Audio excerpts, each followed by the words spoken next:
15 orphans go camping and disappear. 20 years later, a journalist finds their camp, and something worse. Subscribe and write in the comments where you're watching this video from. The old bus rumbled down the cracked asphalt, its yellow paint dulled by time and streaked with rust, groaning under the weight of teenagers and gear. The morning sun cut through a thick veil of mist that clung to the pine trees flanking the narrow mountain road. Inside, 12 children from the St. Margaret Residential Youth Center shifted in their seats, their backpacks crammed between their knees, some chattering in bursts of nervous energy, others staring out the windows in silence. At the wheel sat Mrs. Loretta Albury, the center's long-standing director, her graying hair pulled into a tight bun, her lips pursed in quiet satisfaction. This was her idea. The state's new adaptive integration program provided a perfect opportunity. Send kids into nature for a week of structured camping, remove them from negative influences, teach them discipline and teamwork, at least on paper.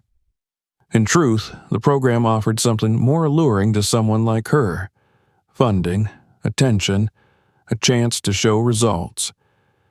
Behind her sat Thomas Lee, the group's silent enforcer, a man with a record that had never made it into the system, and Stephanie Hale, the bright-eyed 24-year-old intern in her final weeks of social work placement.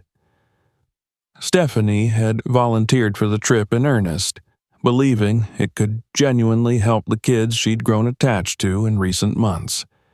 She had no idea this would be the last time anyone would see her alive. The children had no parents waiting for them. Some, like 15-year-old Louie, had bounced through too many homes to count. Others, like 10-year-old Michael, had only known the shelter of state care. Amy, 16 and always reading, barely lifted her eyes from the novel in her lap. Brandon, with his worn sketchpad, was drawing the bus interior in messy charcoal. Each child carried a story, and none of them expected the trip to change much. For them, this was another program, another rule set, another adult telling them to smile for photos they would never see. The bus made its final turn onto a gravel road marked with a faded wooden sign half swallowed by vines.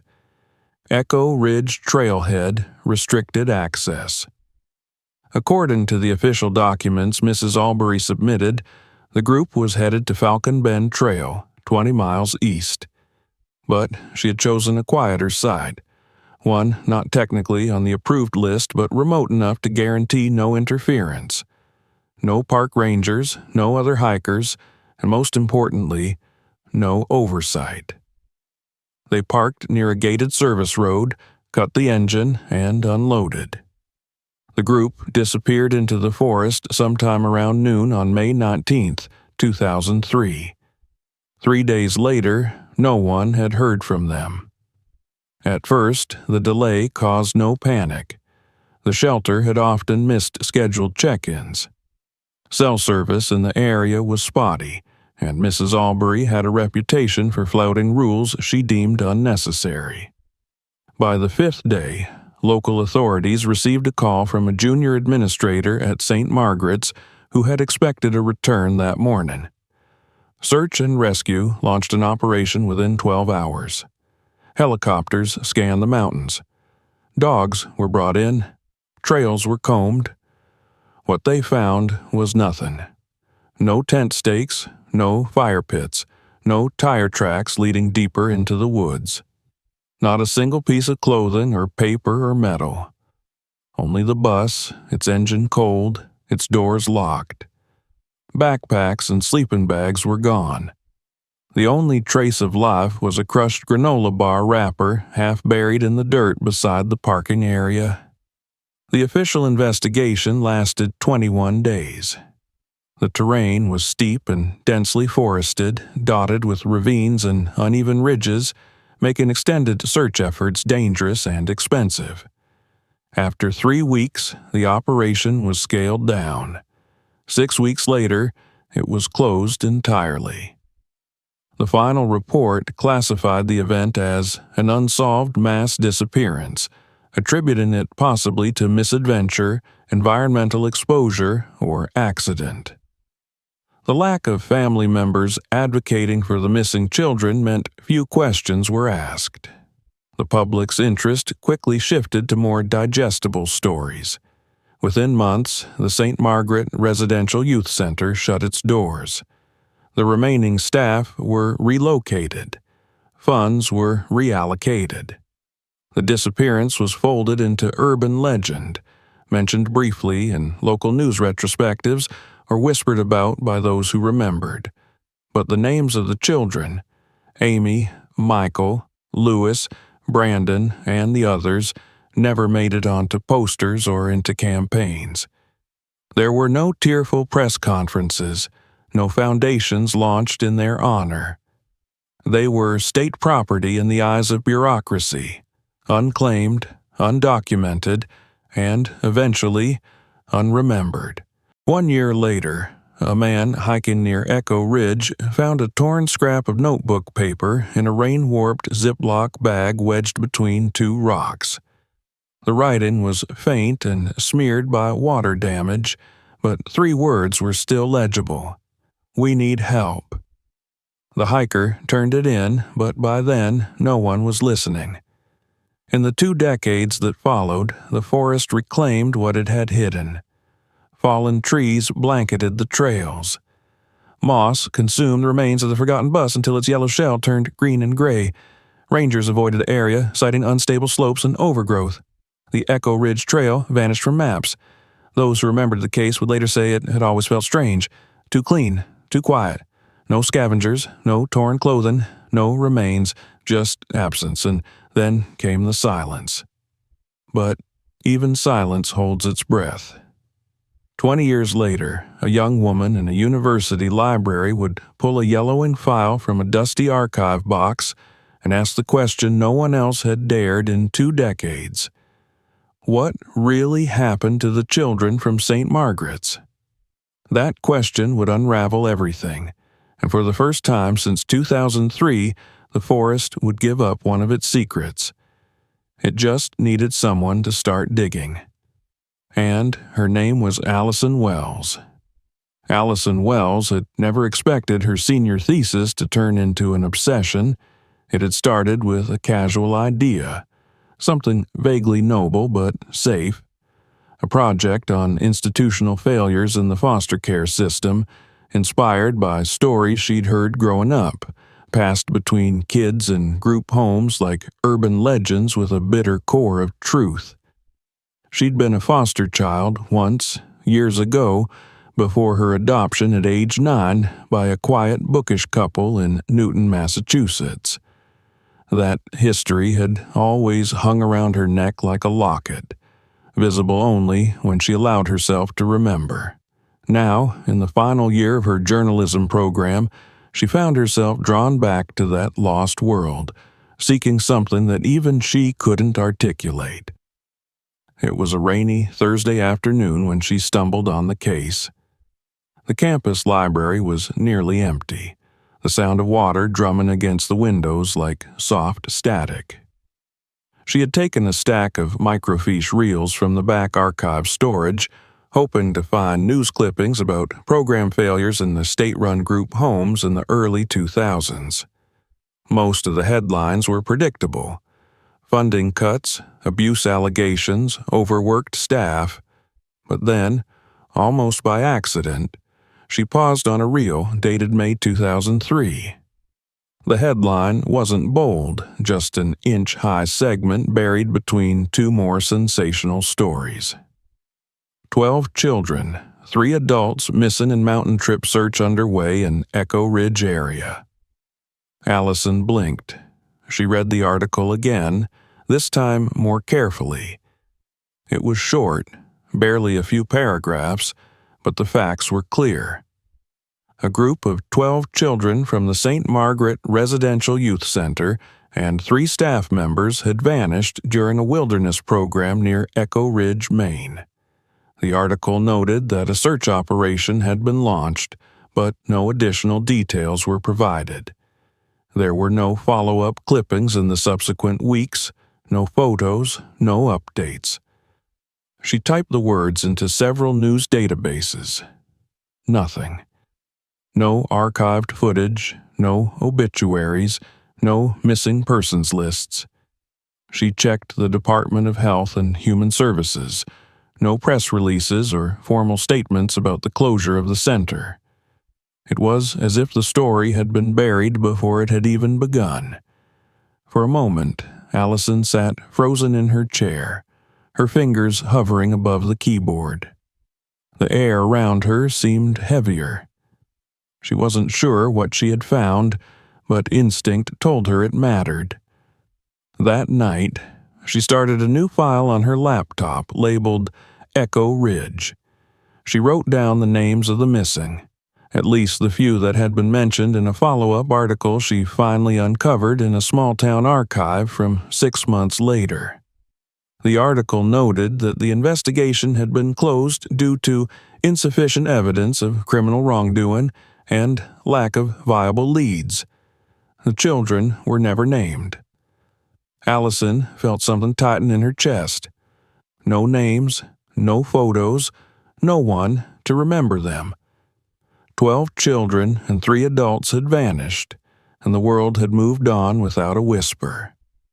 She returned to the library the next day, then the next. She began combing through archived court records, searching for any litigation filed by or against the St. Margaret Residential Youth Center.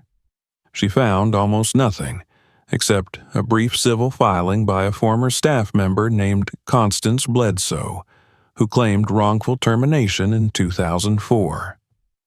The case had been dismissed. Allison tracked down Bledsoe's last known address and wrote her a letter. She received no reply.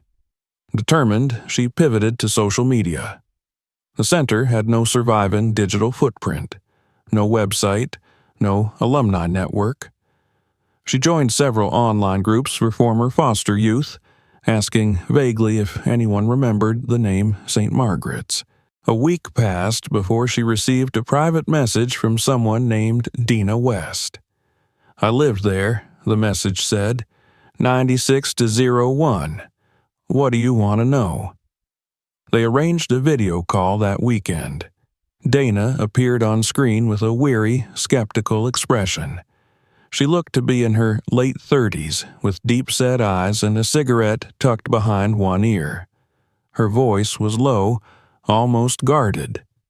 "You said you're researching the place?" Dana asked. Allison nodded.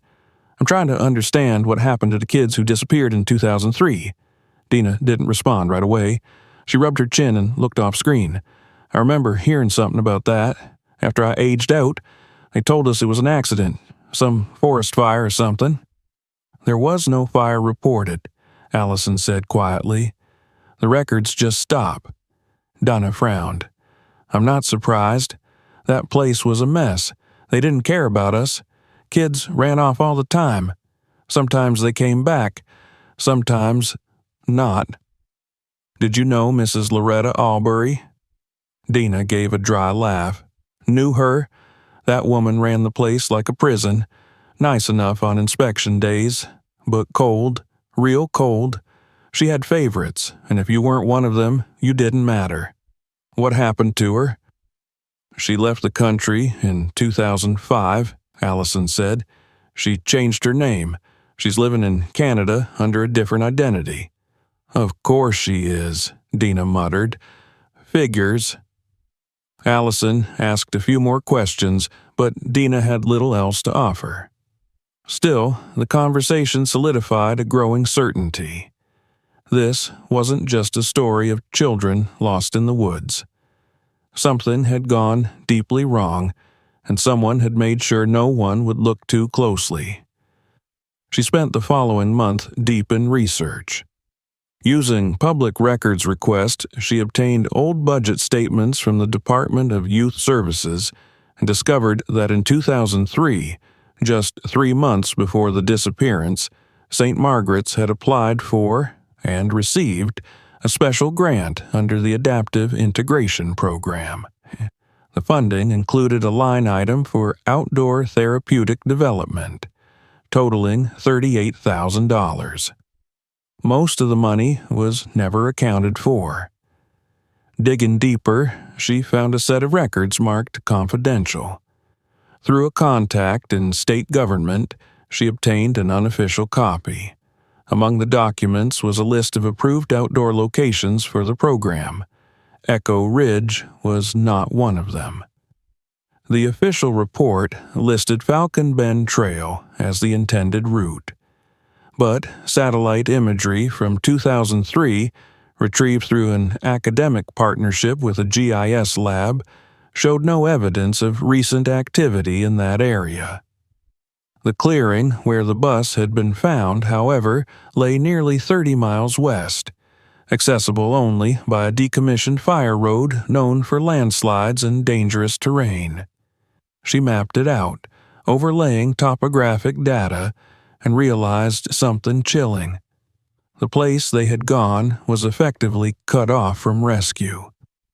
Once that road was blocked, no one could reach them without helicopters or climbing gear. But the most disturbing discovery came from a lawsuit buried in an unrelated civil case file. A deposition from a former staffer at a different group home mentioned Thomas Lee by name. The deposition stated that Lee had been terminated for disciplinary issues involving minors at a facility in Ohio in 1999. The records from that incident had been sealed due to lack of evidence, but the implication was clear. Why had someone like that been allowed to supervise children? Allison began to compile her findings. She filled a binder with printouts, copies of clippings, maps, and court documents. She created a spreadsheet with dates, locations, and financial transfers. Everything pointed to the same conclusion. The trip had not been properly vetted, the location had been deliberately changed, and the adults involved had a history of questionable conduct. Yet no one had been held accountable. She stared at the evidence on her dorm room wall, where she'd begun tacking up strings and photos like something out of a crime drama. But this wasn't fiction. These were real children, Amy, Michael, Lewis, and they had vanished under the care of adults paid to protect them. Allison decided to write a preliminary article. She pitched it to a small but respected investigative outlet that often took risks on emerging reporters. The editor, a grizzled man named Clay Bishop, called her the next day. "This is heavy," he said. "If what you've got here holds up, it's a damn good story. You got sources willing to go on record." "Not yet," Allison admitted, "but I'm close." "You'd better be. Because if this is true, we're sitting on a story that could blow open an entire State Department." That night, as rain battered her window again, Allison sat in silence. The city lights outside flickered through the glass, casting fractured reflections on her laptop screen. She looked at the image of the bus from the old news footage, the grainy shell parked at the forest edge. Something had happened out there. Not an accident. Not bad luck. Something human. Something covered up. And she would not stop until she found it. Allison Wells hadn't intended to become a full-time investigator. When she first uncovered the story of the missing children from St. Margaret's, it had felt like an intellectual pursuit, an opportunity to shine a light on injustice, to expose a forgotten failure of the system. But as the days turned into weeks and the documents kept piling up, something shifted. She wasn't chasing a story anymore. She was chasing ghosts, and the deeper she went, the more real they became. By mid-April, she had assembled more than just a binder of theories. She had a roadmap, names, dates, documents, and patterns that all pointed toward deliberate deception. The question no longer was whether the tragedy had been preventable, but who had chosen not to prevent it.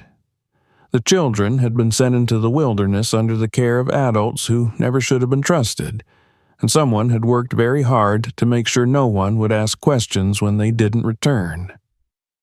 Allison sat cross-legged on her dorm room floor, scanning a stack of budget printouts she had requested through a Freedom of Information Act petition. They were dry, bureaucratic papers filled with columns and account codes. But then she saw it again, a line item labeled Operational Expense Reimbursement, Outdoor Program, AIP 2003, issued on May 16, 2003, for the amount of $17,000. The recipient, Loretta Albury, 3 days before the trip. Her breath caught. It wasn't proof of wrongdoing by itself. But why had Albury personally received funds intended for program operations? Weren't those expenses supposed to be routed through the facility's accounts? The documents suggested that she had requested the funds directly, citing off-site procurement and contingency planning. There were no receipts attached, no itemized logs, nothing. Allison cross-referenced the payment with state employee records. That same week, Albury had filed for early retirement, citing medical hardship. Her request had been approved, unusually quickly, and processed within 2 weeks of the children's disappearance. The timing was too precise to ignore. She shifted her focus to Thomas Lee. His personnel file was harder to access, but Allison had help from a former foster care case manager she'd met through her outreach. The woman, now retired, remembered Lee. Quiet guy, always watching the kids, not in the right way. With her guidance, Allison located a 1999 incident report from an Ohio group home where Lee had been employed. It alleged coercive behavior and unauthorized isolation practices, but the investigation had been closed without action. The only reason he hadn't been blacklisted was because no formal charges were filed. How had someone with that record ended up in a supervisory role on a wilderness trip with vulnerable children? Allison sat back in her chair and looked at the wall. The photos she had printed were now arranged like a timeline. St. Margaret's intake forms, the grant approval letter, the missing person flyer, the satellite maps. It was all there. But it wasn't enough. She needed a voice. Someone who had seen it happen. Someone willing to speak.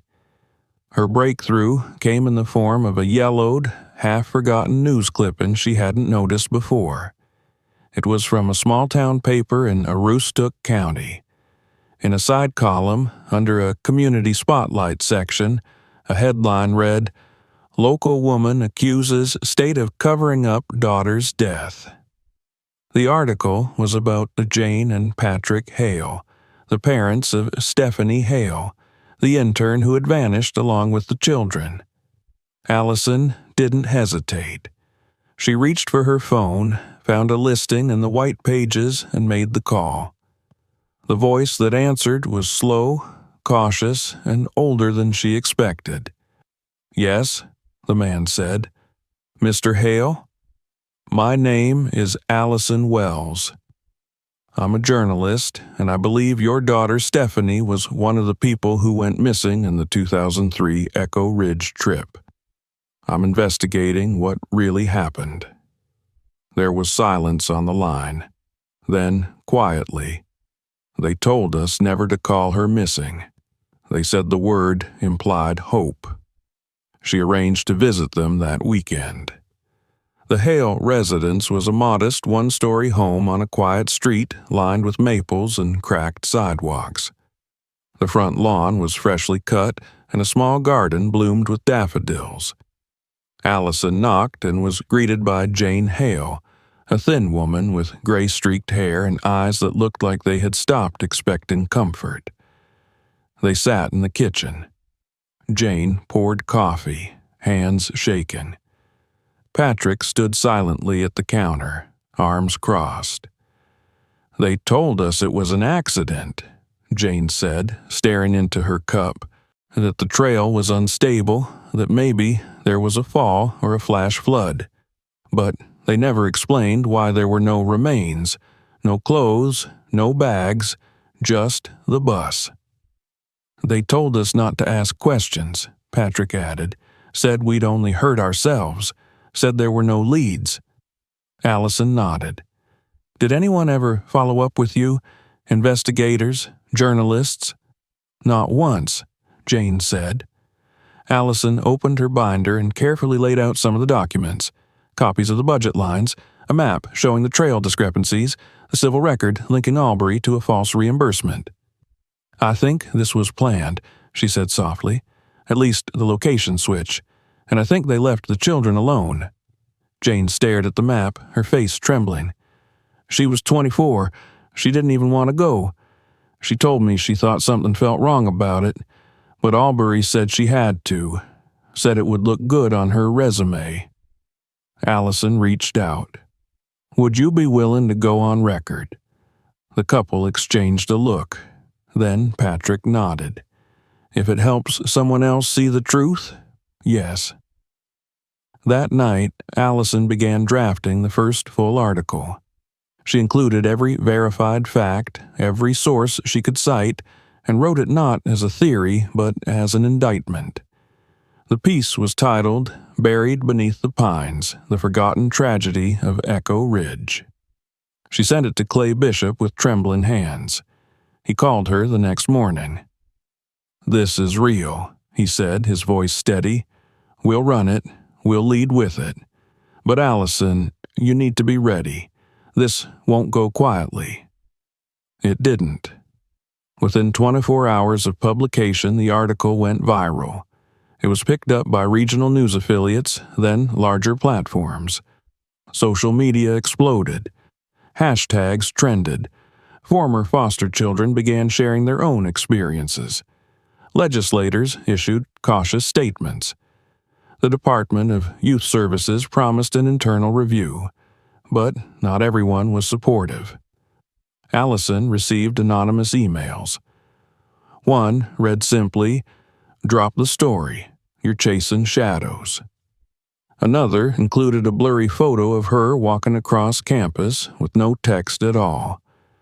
She reported the messages to campus security, who were sympathetic but powerless. She doubled down on her research, poring over more records, tracing financial transfers, looking for inconsistencies. That was when she found the most damning evidence yet. A bank statement, anonymized in a larger investigation into state disbursements, showed a deposit of $42,000 into a Canadian bank account in the name of L. Aberley, dated June 2003, 3 weeks after the disappearance. It wasn't a smoking gun, but it was a trail, and it led across the border. Allison reached out to an investigative contact in Canada, asking for help verifying the identity. In return, she received a grainy photo, Loretta Albury, living under the name Linda Aberley, residing in a quiet town outside Montreal. She had not been lost. She had walked away, and the world had let her. Allison stared at the photo for a long time, then picked up her phone and made one more call to a source she had been waiting to approach. A source who had once worked in the governor's office. A source who had warned her not to go digging too deep. When he answered, she didn't hesitate. "They found her," she said, "and I'm not backing off." He sighed. "Then you need to be careful, because if this goes where I think it goes, there are people who will want it to stop. People who made sure it stayed buried for 20 years. Allison hung up and turned back to her screen. This wasn't just a forgotten tragedy. It was a cover-up, and she was going to break it open piece by piece. The call came on a Tuesday morning in late May, just as Allison was reviewing her notes for a panel interview she had agreed to do the following week. She didn't recognize the number, and her first instinct was to let it go to voicemail, but something made her swipe to answer. Maybe it was the area code, rural Maine. Maybe it was the timing. Maybe it was intuition, now finely tuned by months of research and instinctive unease. "Miss Wells?" the voice said on the other end. Male, cautious, unsure. "This is Sergeant Paul Keller with the Maine Department of Natural Resources. I believe you've been writing about the Echo Ridge case." Allison froze. Her fingers hovered over her laptop keyboard. "Yes," she said. "That's right." "I think you're going to want to come up here," Keller said. "We may have found something." The drive took nearly 7 hours. She rented a car, packed her notes, and printed out the last article she'd written, just in case someone needed to see it. The further she drove, the narrower the roads became, until the familiar markers of town and city life disappeared into long stretches of dense pine forest and broken blacktop. Her GPS gave up 2 hours in. She followed written directions from Sergeant Keller's email and arrived just before sunset. The base camp was little more than a folding table beneath a pop-up canopy, 2 unmarked SUVs, and a cluster of state officials milling around with radios clipped to their vests.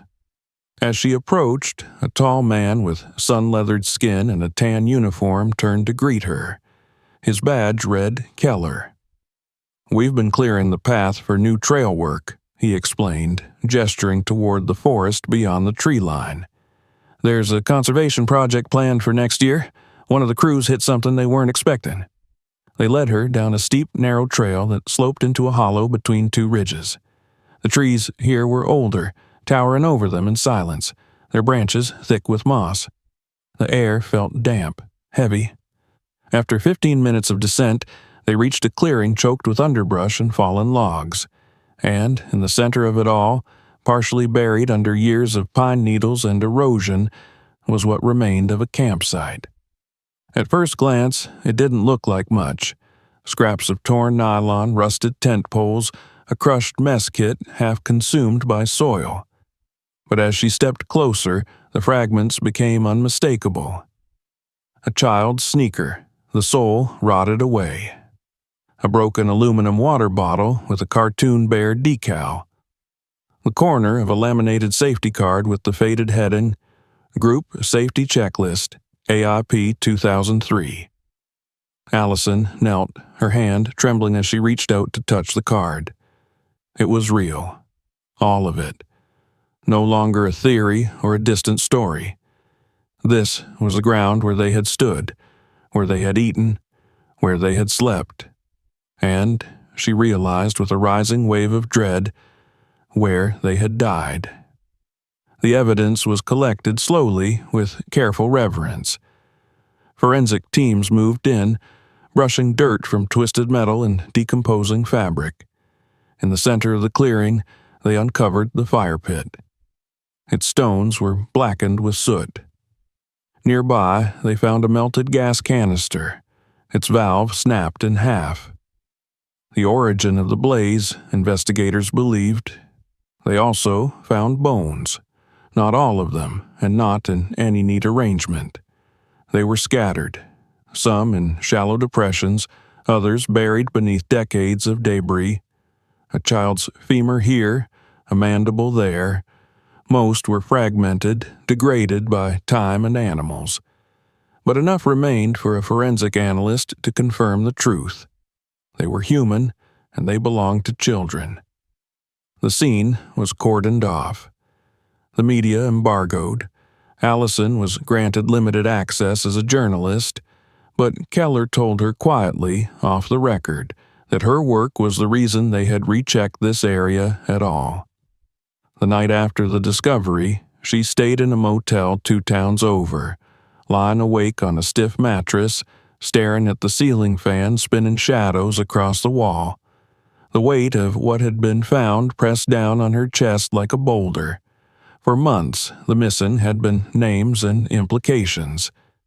Now they had become real.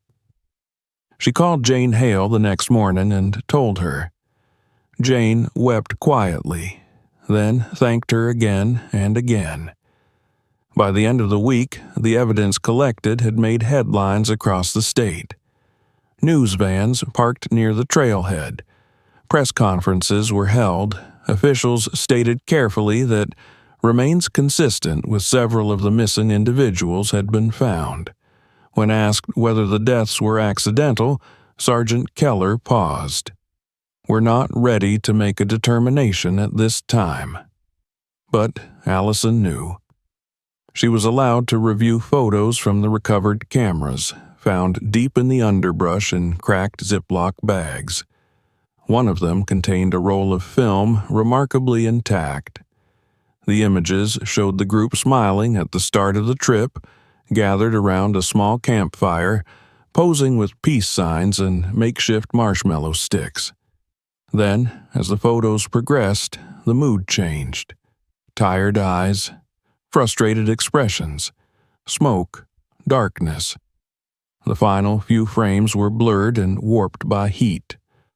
One showed what appeared to be a child running. Another caught the edge of a hand reaching toward the lens. There were no photos of adults. Logs recovered from the scene were more haunting.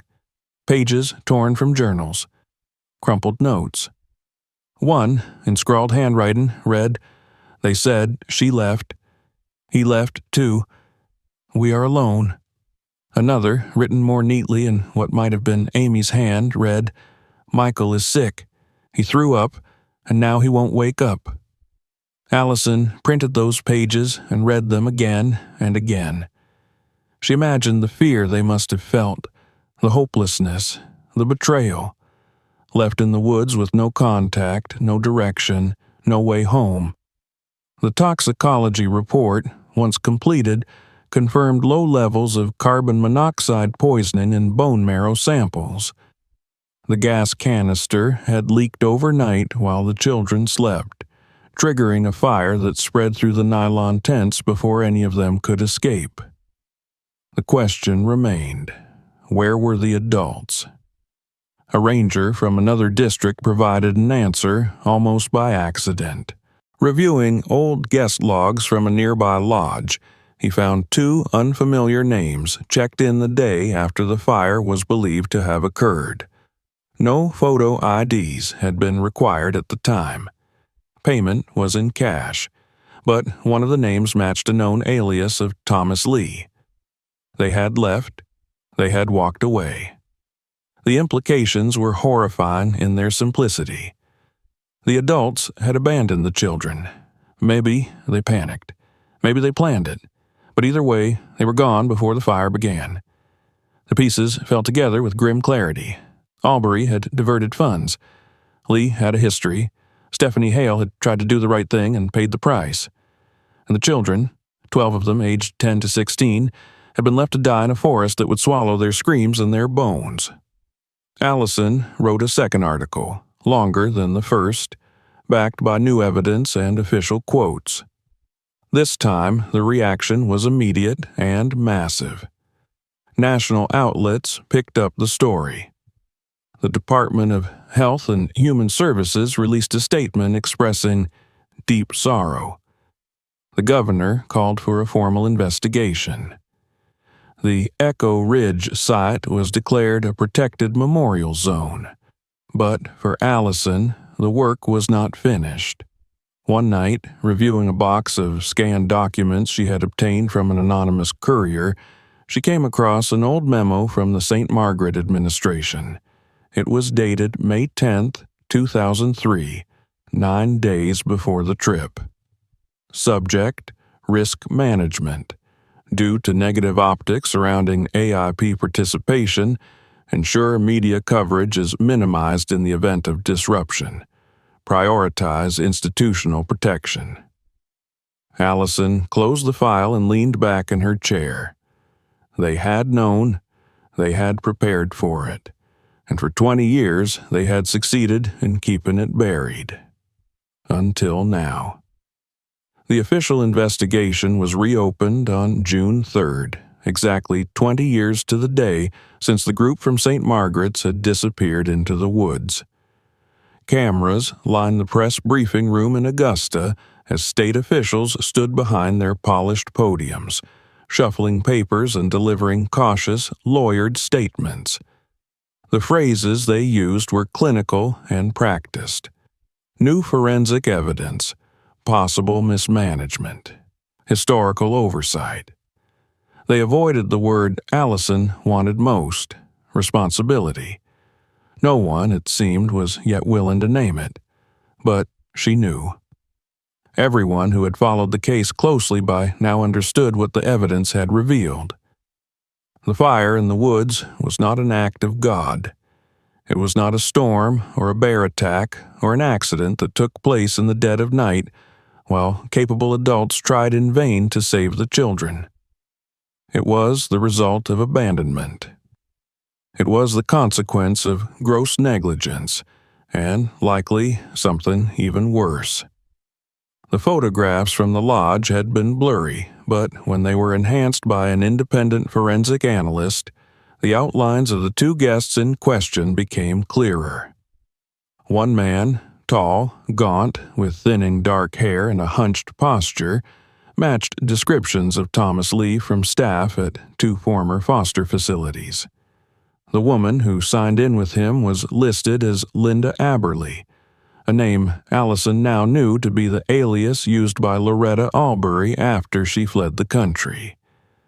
They had checked in together, 2 days after the fire. The dates aligned too neatly to be coincidence. The moment the children needed protection most, the people entrusted with their care were drinking coffee in a warm cabin miles away, erasing their tracks.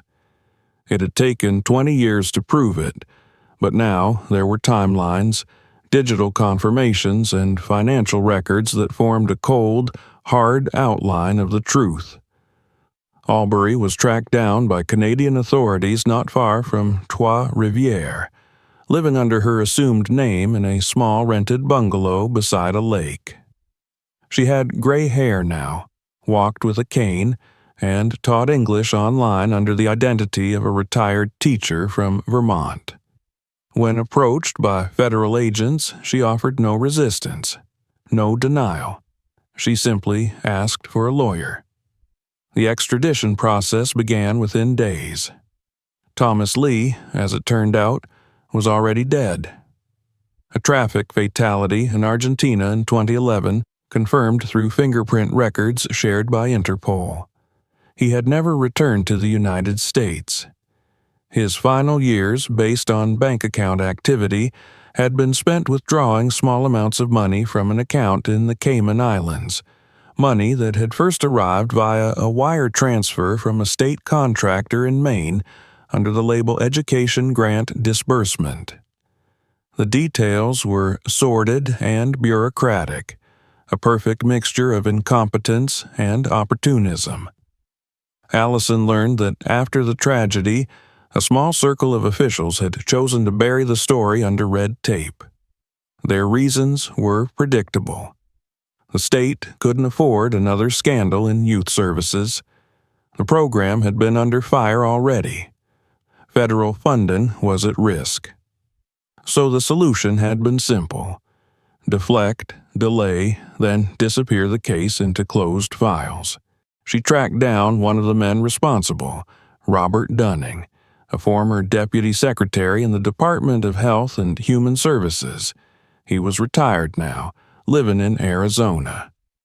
She flew there unannounced, her voice shaking slightly as she introduced herself in the heat of a dry suburban morning. Dunning looked pale as she spoke. "I didn't think anyone still cared about that," he said, sinking into his porch chair. "It was a long time ago." "You signed the closure report," she replied, holding up a photocopy. "You authorized a language that declared there was no reason to suspect foul play." Dunning nodded slowly. "I was told it was a wilderness accident, that the adults got lost or hurt. We had no evidence of wrongdoing." "Did you ask for any?" He looked at her then, for the first time with something like shame in his eyes. "No," he said. No, we didn't." His voice cracked a little when she showed him the photos from the site. The bones, the shoes, the journal pages. He didn't speak again. When the extradition was finalized, Loretta Albury was flown back to Maine in a private custody transfer. Reporters flooded the tarmac, but she kept her head low, hidden beneath the hood of a plain sweatshirt. She didn't speak during the arraignment, nor did she speak during the preliminary hearings. Her lawyer claimed she was in decline in health, mentally and physically unfit to stand trial. The state, however, was unwilling to let her fade into the background. The public pressure was too great. Dozens of civil suits were filed within a week of her arrest. Families who had once stayed silent began to come forward.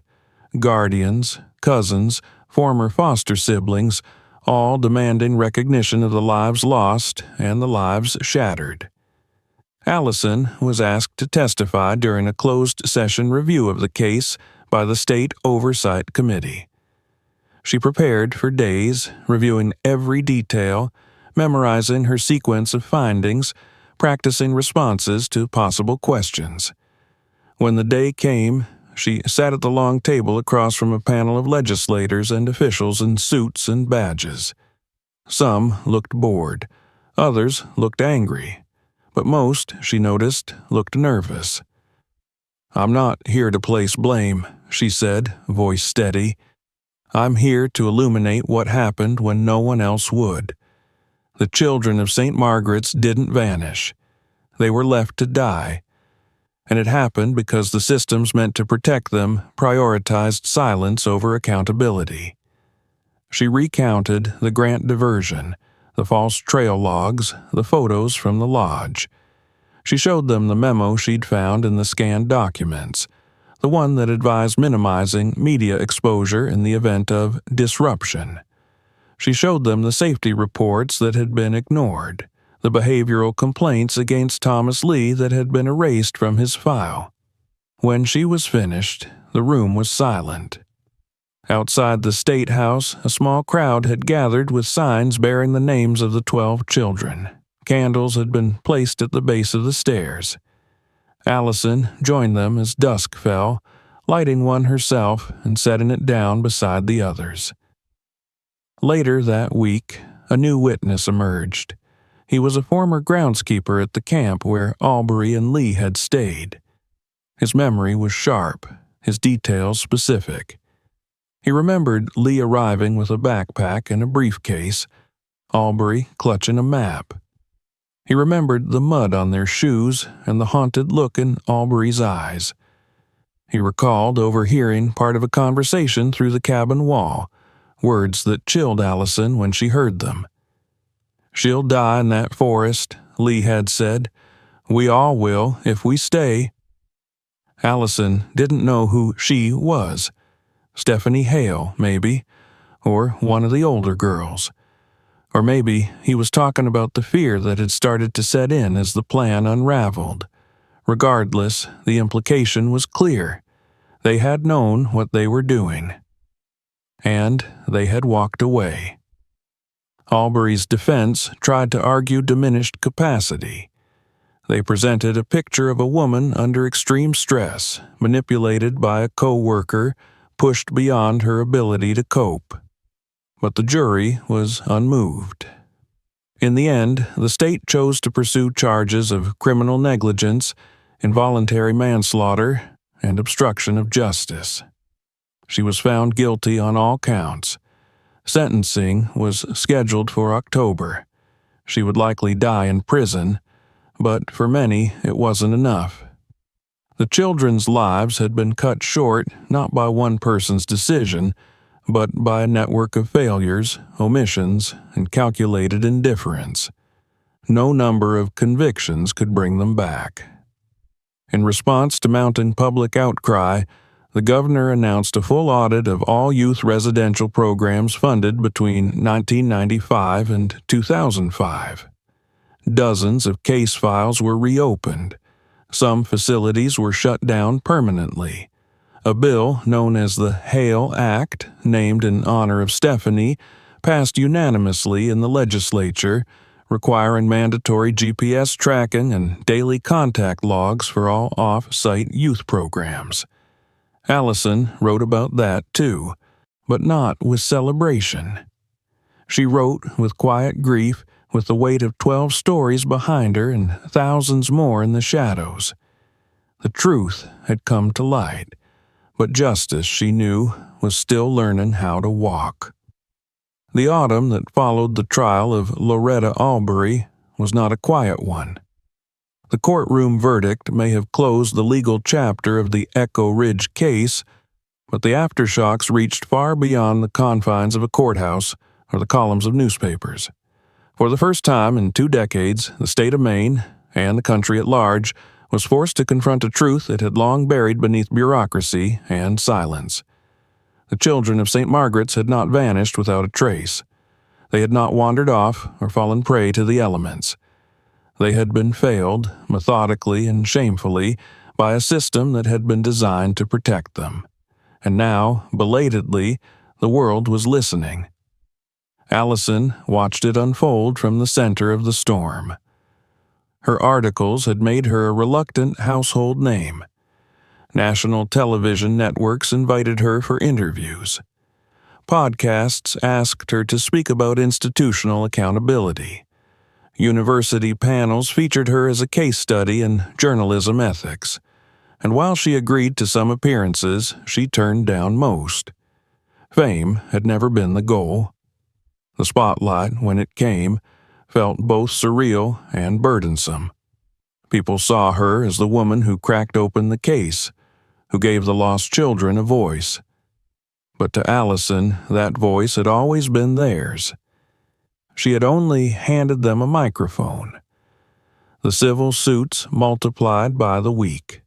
Families and guardians of the victims, including several who had initially stayed silent, now lined up to file damages against the state of Maine, against the Department of Health and Human Services, and against the nonprofit that had once operated the St. Margaret Residential Youth Center. Class action lawsuits were announced on live television. Attorneys spoke passionately of negligence, misappropriated funds, and institutional disregard.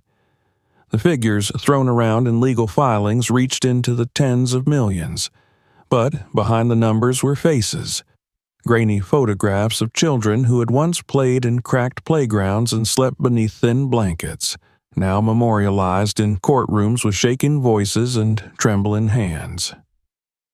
The political fallout was swift and unforgiving. Several sitting officials who had been working in the department during the time of the disappearance were asked to resign or retire early.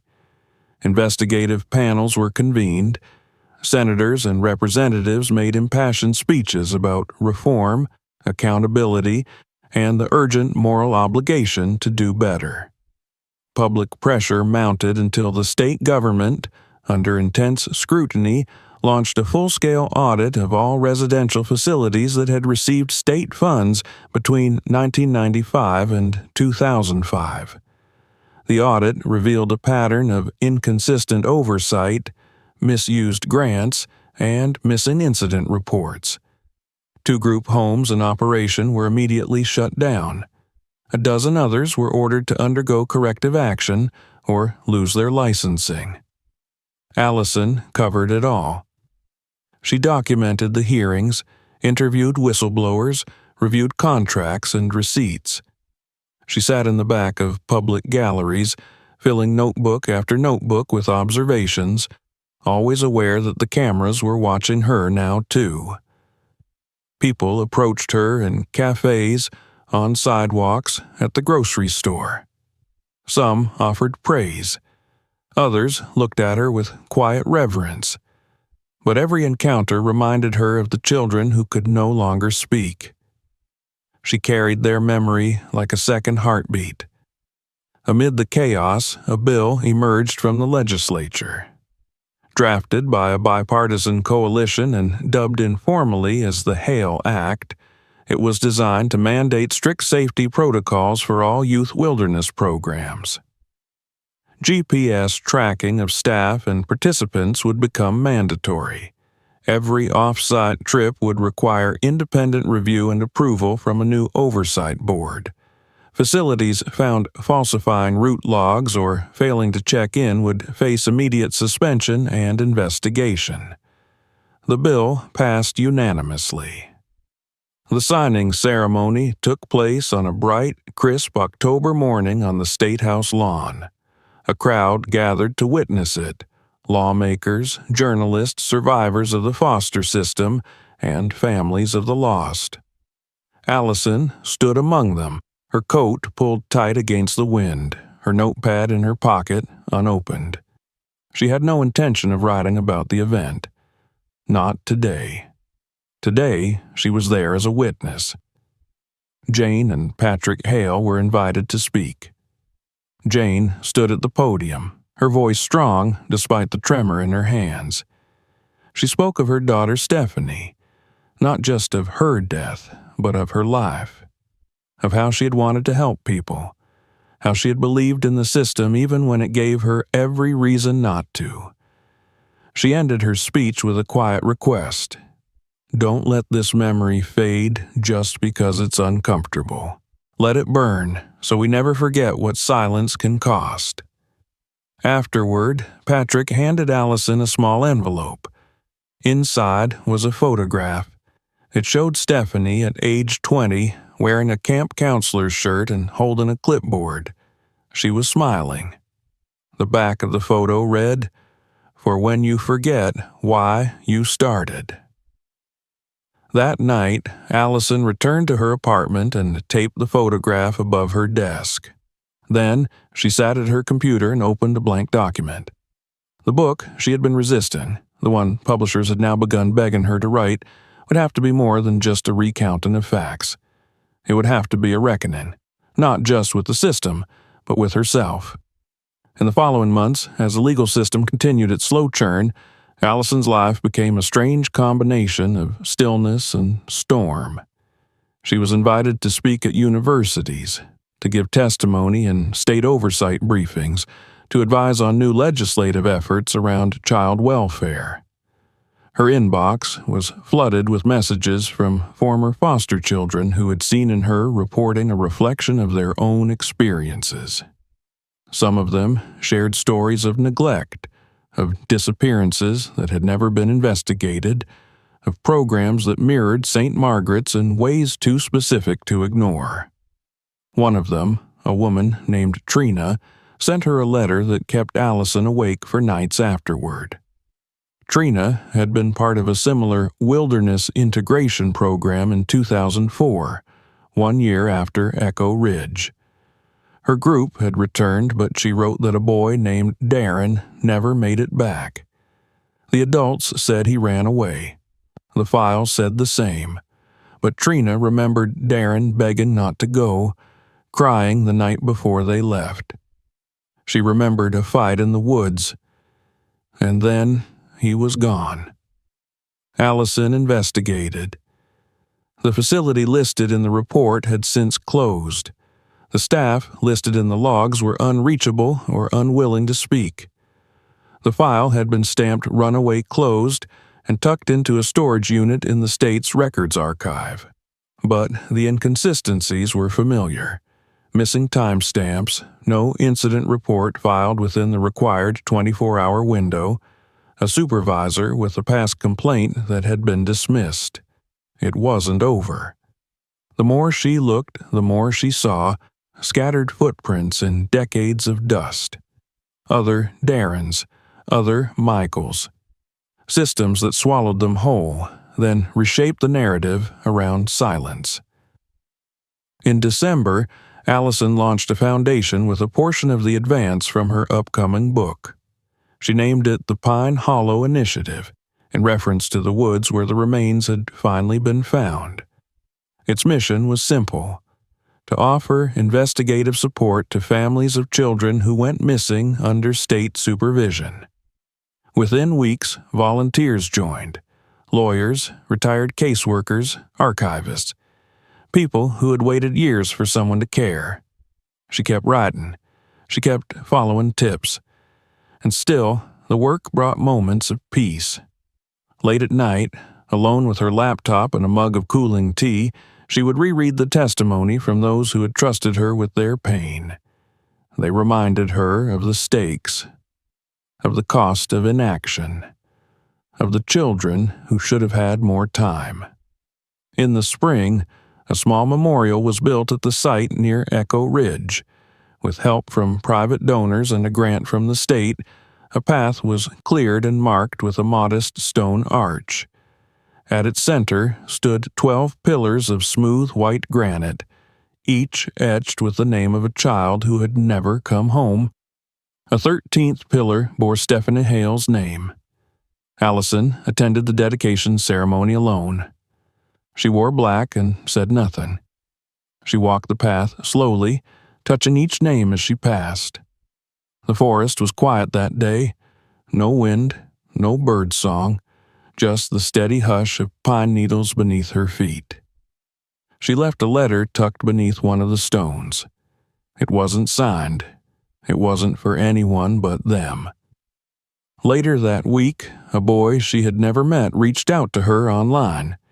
He said his sister disappeared in 2006 during a summer program run by a now-defunct nonprofit.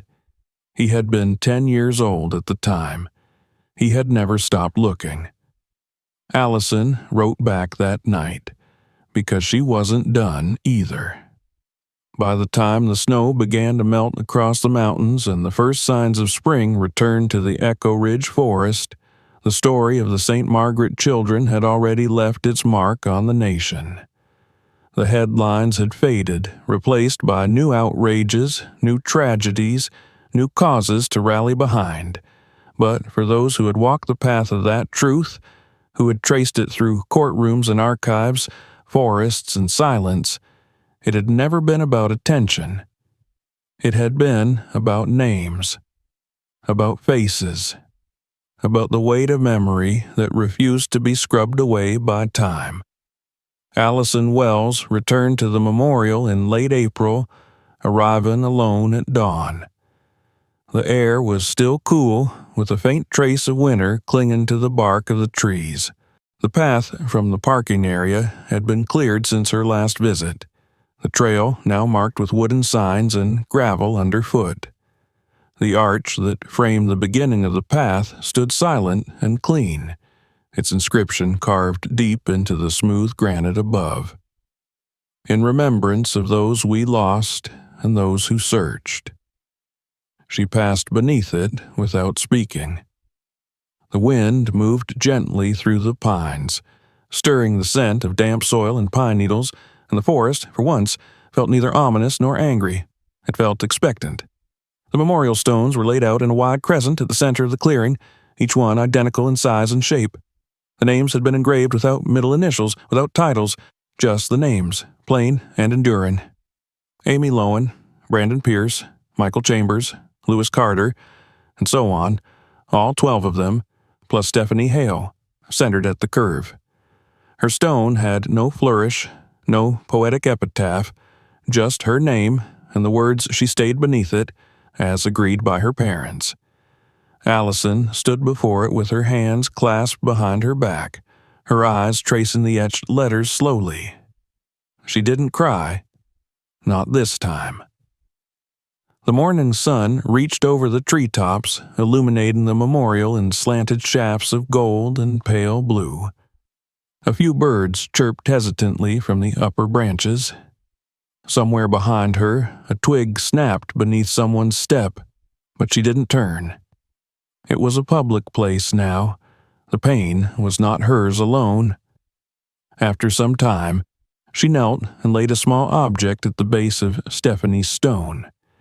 It was the photograph Patrick Hale had given her months ago, the one of Stephanie smiling in her counselor's shirt. She had laminated it, sealed it against weather and time. As she pressed it gently into the soil, she murmured, "You did help people." Rising slowly, she turned back the way she came. The drive home was quiet, her phone left untouched in the console. She didn't turn on the radio. Her mind moved over the past year like a tide, memories washing in and out, no longer sharp and chaotic, but sedimented. She remembered the beginning, the old news clipping in the college library, the quiet shock of reading about 12 missing children whose names had been forgotten by history. She remembered the envelope handed to her on the Capitol lawn, the cracked Polaroid photographs, the smell of ash and pine where the camp had once stood.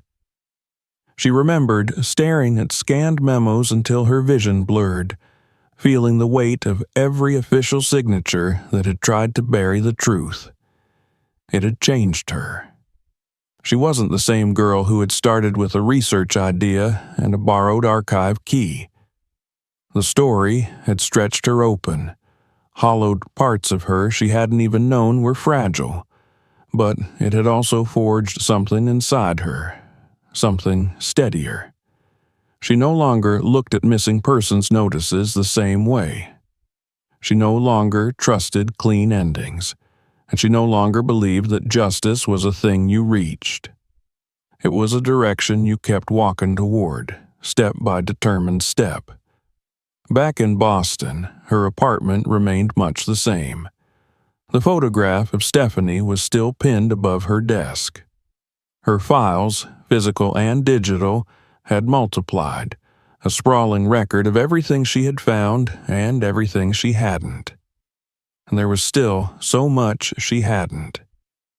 The Pine Hollow Initiative, launched with modest resources and great urgency, had grown faster than she had anticipated. What began as a desk, a name, and an inbox had turned into a real office space with 2 interns, a volunteer attorney, and a network of former caseworkers who reviewed tips and public records. They received 3 to 5 new leads a week now, some dubious, some heartbreaking, all worth checking. The most recent one came in the form of a handwritten letter. The envelope bore no return address, only a postmark from a small town in North Carolina. The handwriting was uneven, childlike. My name is Jacob. My sister went to camp in 2006 and never came back. They said she ran away. They told me not to ask. But I remember the car. I remember the road. I remember she didn't want to go. There was no other information. No last name. No age. No facility mentioned. Allison stared at the letter for a long time, her fingers brushing the uneven loops of ink. It wasn't the first note like this she had received. Probably wouldn't be the last. Each one carried within it a familiar echo, the ache of someone who had been told to forget but hadn't. Someone who had kept a name alive in their memory long after the world had discarded it. She had trained herself not to get emotionally attached to every story, but this one pulled at her with a quiet, persistent force. She typed out a request to the Department of Family and Youth Services for records from the summer of 2006 in the region identified by the postmark. She included the name Jacob as a potential sibling or guardian. It was a long shot, but they all were. And sometimes long shots hit their mark. Later that evening, she stepped out onto her apartment balcony, pulling a sweater tight around her shoulders. The city shimmered below in the distance, indifferent and alive. Somewhere, the wind shifted, carrying a breeze that reminded her of Echo Ridge. Sharp, earthy, clean. She stood in that breeze, letting it pass through her. Then she went back inside and opened her laptop. The book manuscript still waited. She had written the introduction and 3 chapters, but stalled after that, overwhelmed by the responsibility of telling a story that wasn't hers to own. Now, with time and space between her and the trial, she understood what it needed to be. Not a story about the worst thing that happened. A story about what happened after. About what people did when they chose not to look away. She began typing. At first, there was no rhythm. The words came slowly, carefully, each one placed like a stone. But after a while, the tempo returned.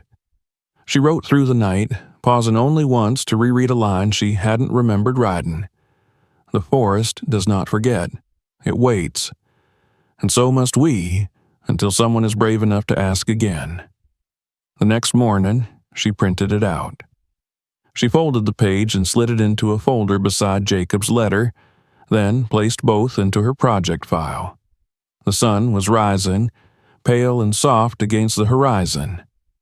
A new day, a new name, a new thread.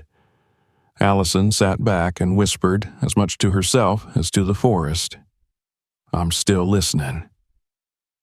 If this story moved you, don't forget to subscribe for more real-life investigations and untold truths. Watch our next video to uncover another forgotten case, and share this one so more people can remember what others tried to hide.